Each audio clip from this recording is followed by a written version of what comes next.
Hello everyone! Welcome back again sa aking channel. Today magluluto tayo ng noodles.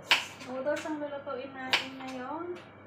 Pero gagawa ko ng pampaganda. Siyempre itong ating kamatis, hugasan natin.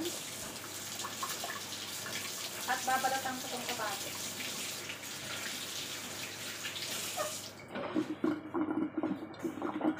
Binabalatan dito mga kaibigan ay nilidito ng may balat na nilalagay sa noodles.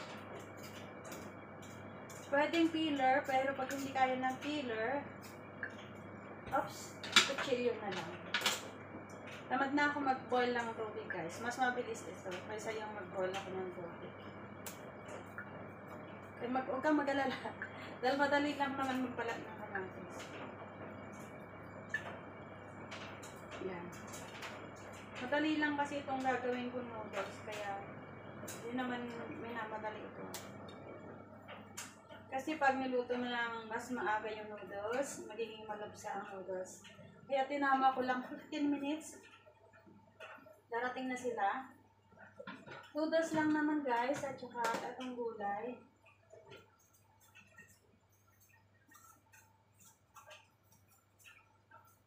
Dalawa na yung gagamitin kong kamatis. Para mas maasim ng konti, mas masarap.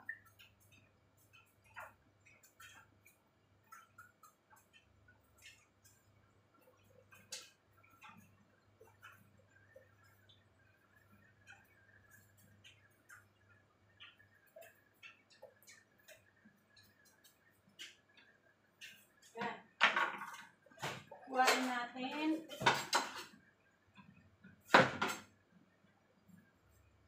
Dalhin natin ang akin na pinagano ng tangkay. Dahan-dahan lang kayo guys habang hindi mag-iway yung mga kamay.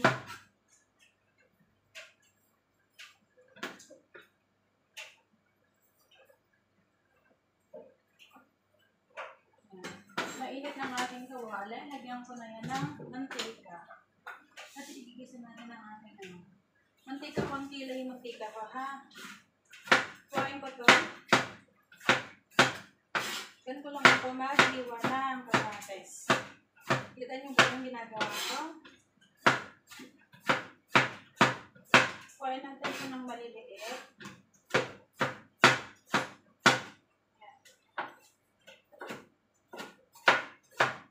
Mas masarap kasi guys kung lutong-luto yung kamatis. Tapos natin isama yung noodles.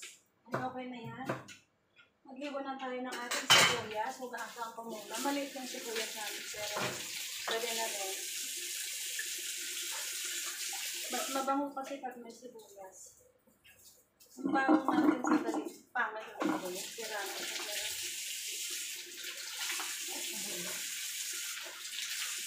Ito na kayo ha. Mag-cellphone pa kasi sa pag-iwa.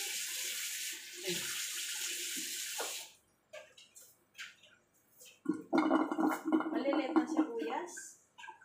Pero alam nyo, ito ang nakakapagpalang sibuyas.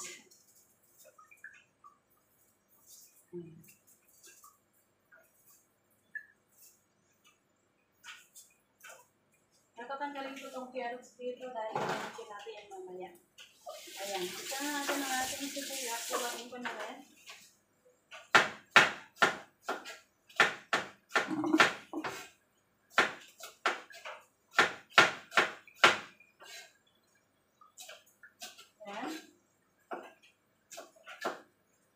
Tapos, magigisa na tayo. Samahan niyo ako, mag-isa na tayo doon ng ating sibuyas at ating kamatis. Yan, dahil mainit na ang ating kamatis, ay ang ating sibuyas. Ayan, mantika pala. Ano ba yan? Kung ano pinagsasabi ko. Ilalagay na natin ang ating. Para mabuksan pa. Mahirap talaga buksan nito. Okay. Salang natin sa mainit na tubig. Yan, nabuksan. Yan, dahil mainit ng ating kawali, lagyan na natin ang ating sibuyas. Ayan, nahulog pa dito. Lagyan natin. Pabanguhin lang natin yan saglit.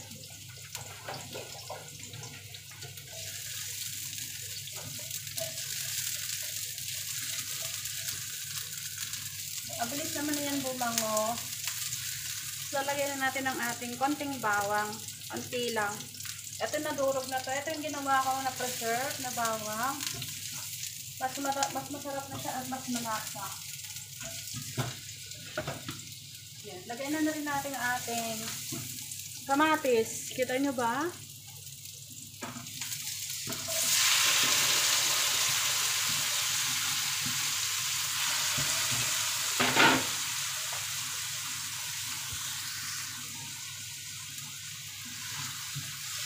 Yan, pabanghin natin itong kamatis natin dito hanggang sa lumasa. Tsaka natin lalagyan ng sabaw.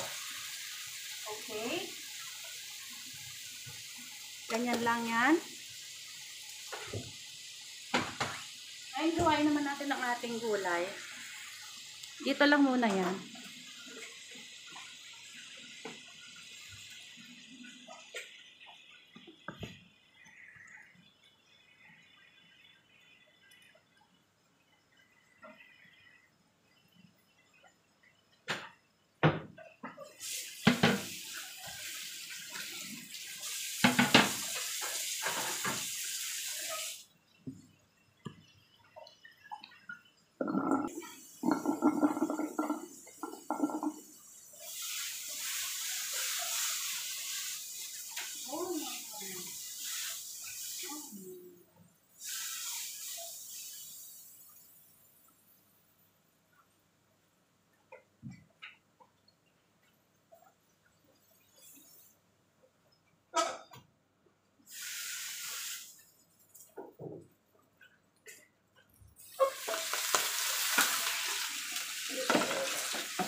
Yung baka natin, lagyan natin siya ng pampalasa.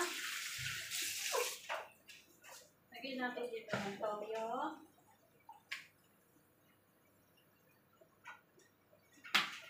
Toyo.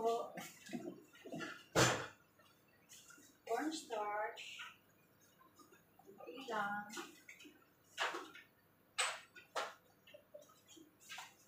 Ito.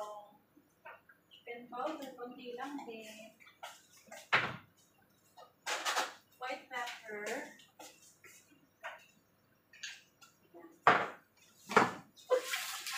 Ayan na nga ang pampalasa natin. Doon ko lang ako ng tubig ko dito.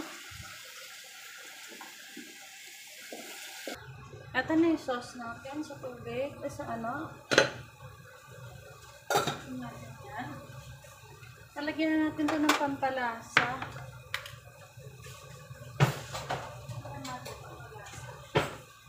Lalagyan natin ang konting chicken powder at asin. Dahan-dahan kayo sa paglalagay ng asin, guys. Kasi pag nilagay nyo yung asin dito, aalwas siya. Pag dinirect nyo yung asin din, talagang buko pa siyang gano'n. Kaya, huwag natin itidirekta yan doon. Siyempre, lalagyan ko rin siya ng chicken powder na konti. Pampalasa lang. Konting paminta. Pupuluin lang natin. Kamatis lang yan, guys. Walang karne. Kasi wala tong karne. Ang noodles natin, pwede natin ilagay. Yung noodles na gagamitin ko, guys, itong dry noodles. Ito. So, totoo lang dito, guys, gusto ko kumain ng packing noodles. Pero dahil na, alin nila dito ng packing noodles, isang noodles. Minsan nakakamiss din naman kumain ng ganun. Ito. Tutukin natin itong noodles na. Yung ako kain na noodles yun. Kainin ko yung crab kahapon.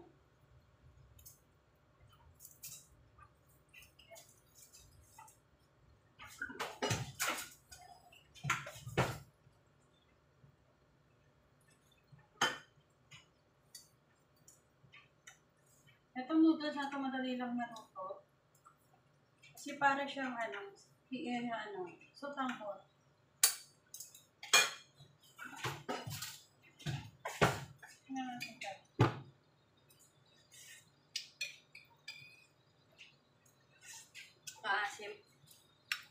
Pero talagang maasim talaga siya. Habang niluluto natin ang ating noodles at ang ating sabaw, luto na tayo ng gulay. Mantika. Siyempre pa tayo ng bawang natin. Kasi kung di natin gagamitin ng bawang, so hindi siya bawang. Yan. Ang hirap. Maluwas. Maluwas yung ating bawang.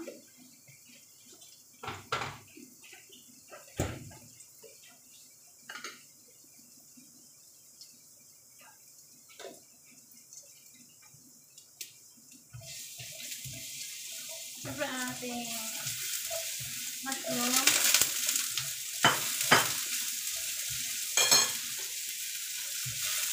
Ito lagay ko na ito dito ha. Carrot.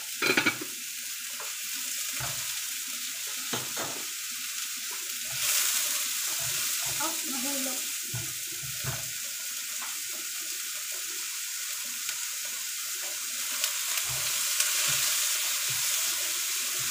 Lagyan na natin ang ating gulay.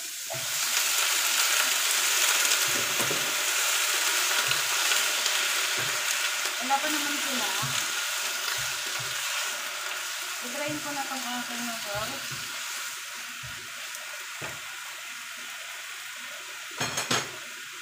Malapit na maluto. Try na natin ang ating noodles. And guys, malapit na maluto ang ating gulay. Lagyan na natin siya ng asin. At syempre, lalagyan din natin ha. Palasa. Hindi pwedeng walang lasa ng gulay natin.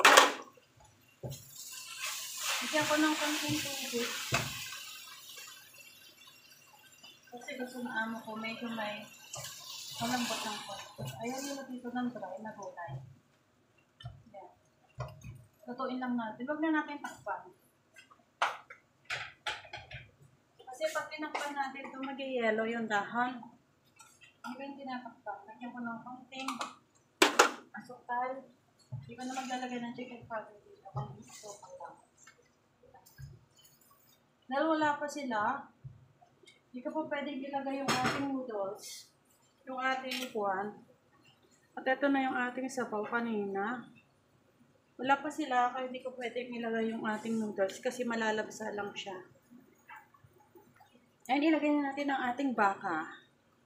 Kita niyo ba yan? Siyempre, halo-haloin natin para maghiwa-hiwalay sila. Saglitan luto lang ito ng paprika. Hindi kailangan matagal lutuin ng baka. Pwede yung tanggalin ulit para maglasa na yung ating ating sabaw.